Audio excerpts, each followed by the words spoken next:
I'll never forget the sound of the gavel echoing in that lawyer's office. It wasn't a courtroom, but it felt like one. The lawyer's voice was steady, almost cold. Your grandparents left everything to you. Sole heir. $26 million. The estate, the businesses, the house. Silence. Then the sharp inhale from my mother. My father's throat clearing, my sister's eyes narrowing into blades. And me? I sat there, frozen. Not from fear, from clarity. I knew in that moment they would hate me for it. That night, I learned what blood really meant. Family. A word that's supposed to mean safety. But when 26 million is on the table, safety turns into war. They demanded I sign it over, said I owed it to them, that I was just a kid, undeserving, incapable. I refused. So they did what I half expected. They threw me out. No bag, no warning, just rage and a slammed door. I stood on the street with nothing but the keys to my grandparents' house, and for the first time, I felt more like their child than my parents.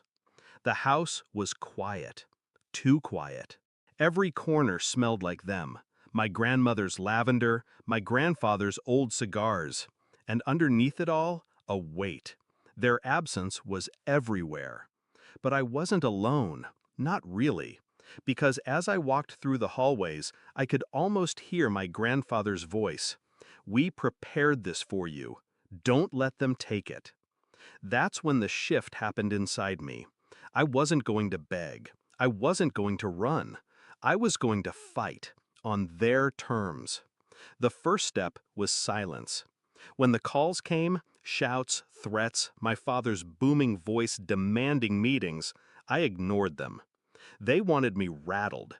I gave them stillness instead. The second step was control. I went through every document my grandparents left me, their businesses, their trusts, their investments. It wasn't just wealth, it was strategy. They'd built an empire that could defend itself. The third step was timing. I knew they'd come. I knew they'd try to storm the house, corner me, intimidate me. So I prepared for that day. And it came. The knock wasn't polite. It was a siege. 3 of them on the porch, my parents, my sister, faces twisted with entitlement and rage. "Open up," my father barked. When I didn't move, he slammed his fist against the door. "You don't deserve that house, that money. You hand it over now or we'll—" I opened the door. Calm, no fear. And I wasn't alone. Beside me stood a man in a sharp suit, briefcase in hand. The executor of the estate. The lawyer they thought was finished with me. But he wasn't alone either. 2 more figures stood just behind him. Security. My security now. Hired through the trust my grandfather set up for exactly this scenario. My family's mouths opened, then froze. They weren't looking at me anymore. They were staring at the wall of law and power at my side. The lawyer's voice cut through the tension. This property and its assets are legally protected. Any attempt to enter or harass the heir will be treated as trespassing and prosecuted. My mother's face drained. My father's jaw locked. My sister actually stepped back. I didn't need to say a word, but I did. "You thought you could throw me out, but this isn't your house. It never was. Grandma and Grandpa chose me, and they prepared for you." Silence. The kind that hurts more than shouting. They wanted me helpless. Instead, they were the ones standing outside, powerless, looking in. And in their eyes, I saw something I never expected: fear. The confrontation ended there. They left, not with victory, but with the sour taste of defeat.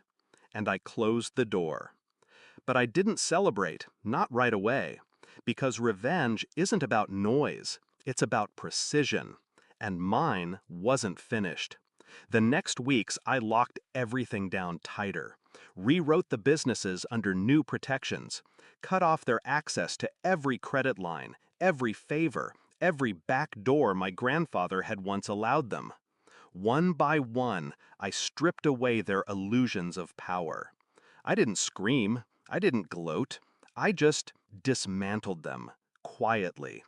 Now when they look at me, they see more than the heir. They see the reminder of what they lost, the reflection of the grandparents they underestimated, and the wall they can't climb. Do I feel guilty? No. They chose greed over blood. They chose to throw me out into the cold, and in doing so, they gave me clarity. They taught me that family isn't who shares your blood. It's who stands beside you when the knives come out. Sometimes at night I sit in my grandfather's study, the lights low, the silence heavy. I pour a glass of his whiskey, and I wait, just long enough to hear the echo of his laugh in the walls. And I whisper, "They tried, Grandpa, but they failed. You built this for me, and I'll never let them take it." That's not grief speaking. It's promise. It's vengeance carried to completion. Because the truth is simple.